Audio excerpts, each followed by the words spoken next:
रहस्यमयी हवेली। रवि एक पत्रकार था जिसे रहस्यमयी घटनाओं की कहानियां खोजने का शौक था।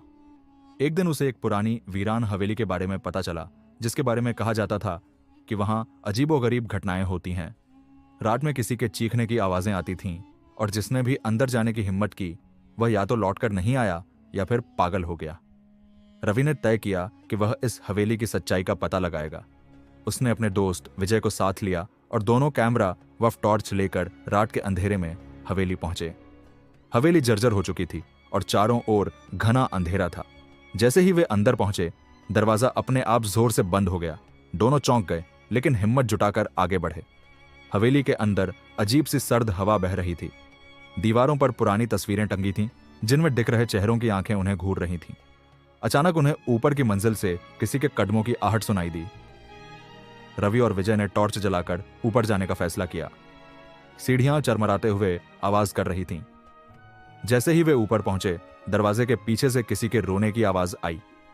रवि ने हिम्मत दिखाते हुए दरवाजा खोला तो देखा कि वहां एक लड़की सफेद साड़ी में खड़ी थी, जिसका चेहरा धुंधला था। कौन हो तुम? रवि ने कांपती आवाज में पूछा। लड़की ने धीरे धीरे सिर उठाया और कहा, मैं इस हवेली की आखिरी वारिस हूं। मुझे मेरे ही परिवार ने मार डाला था। मेरी आत्मा इस जगह कैद है। कोई मेरी सच्चाई दुनिया को नहीं बता सका। इतना कहते ही कमरे में जोरदार हवा चलने लगी और अचानक दरवाजा अपने आप बंद हो गया। दोनों दोस्त डर से कांपने लगे। लड़की की आंखों से खून टपकने लगा और उसके चारों ओर एक काली परछाई बनने लगी। विजय ने घबराकर दरवाजा खोलने की कोशिश की, लेकिन वह जाम हो चुका था। तभी लड़की जोर से चीखी और पूरा कमरा हिलने लगा। डर के मारे रवि और विजय बेसुध हो गए। सुबह जब गांव वालों ने हवेली में प्रवेश किया तो उन्हें वहां रवि का कैमरा पड़ा मिला, लेकिन वे दोनों दोस्त कहीं नहीं थे।